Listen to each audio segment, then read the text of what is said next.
Salve, salve, galerinha! Tudo bom com vocês? Eu sou o professor César Staudinger de Física e nessa videoaula a gente vai falar sobre o espelho incendiário. Prof, o senhor vai falar de espelho incendiário? Existe um espelho que provoque incêndio, que toque fogo em algo? Calma, respira fundo que ao longo desse nosso encontro você vai perceber o porquê desse título. Primeiro, deixa eu te perguntar uma coisa. Você já esteve diante de um espelho para tentar enxergar a sua imagem e teve a sensação de que essa imagem ou ficou um pouco maior ou bem maior que você ou menor que você? Já, não é? Por exemplo, quando você vai, caso você já tenha ido a uma óptica, inclusive essa parte da física que nós estamos trabalhando também se chama óptica, então você vai numa óptica para provar um óculos lá, tá? E aí tem uns espelhos que ele tem dupla face, tem uma face que tu enxerga o teu rosto do tamanho que ele realmente é e tem uma face que tu vira e enxerga o teu rosto maior. Ao passo que existem também espelhos quando você entra numa loja de conveniência, tá? Tem uns espelhos que ficam no teto, pequenininho, redondo assim, tu olha para esse espelho, toda essa loja, ou boa parte dela está dentro daquele espelho. Quase tudo coube dentro daquele espelho, então, e essas imagens ficam menores, não é? Pois é, esses espelhos, eles são chamados de espelhos curvos, que podem ser espelhos côncavo ou espelhos convexos. O que gera um aumento de imagem, a gente diz que ele é um espelho côncavo. E o que gera uma redução da imagem, a gente diz que ele é um espelho convexo. Tecnicamente falando, a gente tem aqui um objeto, diante essa curvinha é o nosso espelho, nesse caso aqui é um espelho côncavo, porque o objeto é esse daqui, e ele está dentro da parte côncava, ele está virado para a parte côncava desse espelho, e aqui é a imagem. Veja que essa imagem ela é maior, é como se fosse o seu rostinho diante de um espelho côncavo e a imagem do seu rostinho maior, direita porque ela não está de cabeça para baixo e virtual. Prof, por que virtual? Porque não existe nada atrás desse espelho. O espelho é um corpo opaco. É o seu cérebro que está processando isso daí e está dando essa sensação de que algo está dentro desse espelho. Tá? Então, para você, isso é uma verdade. Para a física, nada existe atrás desse espelho. Repito, o espelho é um corpo opaco. Corpos opacos não permitem a passagem da luz diante deles, tá certo? Através deles, melhor dizendo. E aqui embaixo temos o espelho convexo. Veja que o objeto aqui está diante da parte convexa desse espelho e não diante da parte côncava desse espelho. Está diante da parte convexa dele. E aí você tem o objeto, os objetos dentro dessa loja de conveniência e a imagem desse objeto. Virtual, direita e menor. Os objetos aqui dentro, as suas imagens ficam menores, ficam bem pequenininhas. Sabe onde é que se usa muito isso daqui?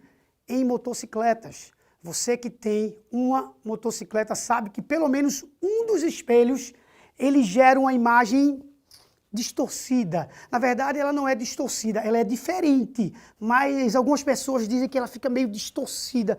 Geram imagens menores, tá? Para quê? Para aumentar o campo visual, porque se eu diminuo o tamanho de cada objeto dentro desse espelho, eu consigo enxergar mais objetos e a pessoa que está na sua moto, ela não pode ficar o tempo todo se virando, porque é perigoso. Então ela olha para o espelho aqui, para um desses espelhos e aí ela tem um campo visual o quê?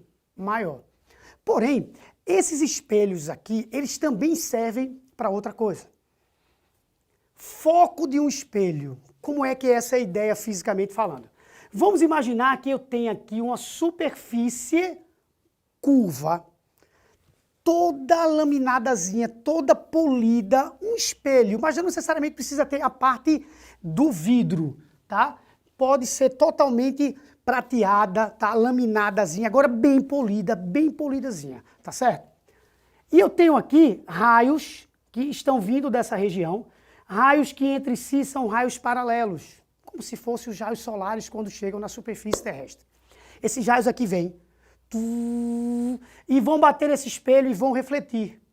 Na hora que esses raios baterem nesse espelho, sabe para onde é que eles serão refletidos? Para aqui. Sabe como é o nome desse ponto? Foco. Focalizar. Então você está pegando esses raios e concentrando-os todos, ou quase todos, alguns podem ser perdidos, mas boa parte deles numa única região, num único ponto. Você está concentrando energia num único ponto. Isso é tão sério que hoje em dia a gente tem várias usinas termossolares espalhadas pelo mundo todo. Sabe como é que essas usinas funcionam? Utilizando uma fonte de energia inesgotável, que é o Sol. O Sol emite ondas, ondas transportam energia. Então, eles colocam vários espelhinhos desses assim, milhares deles, tá? E aí, eles ficam virados para o Sol, existe uma regulagem deles de acordo com o posicionamento do Sol, para sempre ficar virado para o Sol, para potencializar isso daí. Esses raios solares vêm, batem nesses espelhos e se concentram todos onde?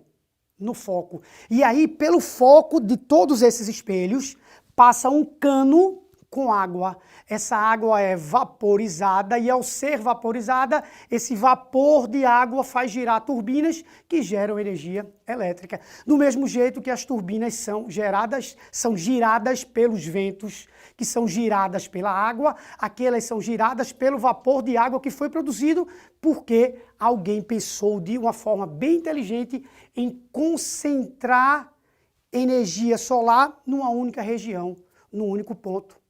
Existe um prédio em Londres que ele é meio curvo, tá certo? E ele é todo espelhado, um erro de engenharia ali, tá? Um erro grave de engenharia.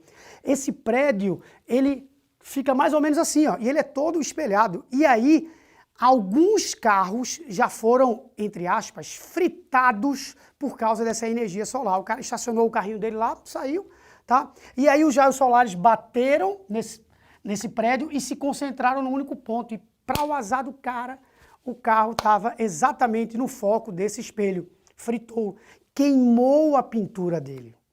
Prof, onde é que Arquimedes entra nessa história? Bom, é uma história realmente que a física comprova, tá bom? Conta-se que no reino de Siracusa, tá, o reino de Siracusa estava sendo atacado por navios, por uma esquadra, tá certo, inimiga. Chamaram Arquimedes para tentar criar uma solução para evitar que o reino fosse invadido. Arquimedes disse, bom, vamos pegar todos os nossos soldados e os seus respectivos escudos e vamos colocá-los no alto de uma colina, de maneira que eles formem uma superfície metálica e curva. Cara, um espelho côncavo. E aí a gente vai fazer os nossos soldados mirarem, tá? Ficarem virados para o Sol, para que esses raios batam no Sol e concentrem, tá? E se concentrem em determinados pontos. E esses determinados pontos representavam os navios, as velas dos navios inimigos. E aí, como a energia solar é muito grande, é muito intensa, isso fisicamente é possível? Sim. E aí a lenda conta que os navios foram incendiados por causa dessa concentração de energia solar. Está aqui o espelho incendiário. Se você em casa tiver uma antena parabólica ou na sua região, na sua comunidade existirem antenas parabólicas, elas funcionam exatamente assim. Pensa, vê se a antena parabólica não tem uma curvinha, não tem? Metálica, e tem uma caixinha que fica pendurada nessa antena assim, tá? Caixinha vermelha, azul. Essa caixinha, sabe onde é que ela tá? Exatamente, velho. Tá exatamente no foco. E aí o cara vira essa antena parabólica para o satélite, essas informações chegam, batem nessa antena e se concentram no receptor que está exatamente no foco desse espelho, dessa superfície metálica espelhada. Tranquilo? Beleza? Vamos resumir aqui? Resumo rápido. A gente mostrou que existem mais dois tipos de espelhos, além dos tradicionais espelhos planos, que são espelho côncavo, que gera aumento de imagem, espelho convexo, que gera redução de imagens. Ei, espelho não tem grau, tá? É aumento e redução, mas a gente não diz que ele tem grau. mostramos a importância do foco de um espelho. Tá? Mostramos que isso aqui salvou já uma guerra, ganhou já uma guerra e que hoje em dia é muito utilizado para geração de energia elétrica. Tranquilo? Beleza? Tira uma foto aqui do nosso quadro. A gente se vê na próxima videoaula. Tchau, tchau.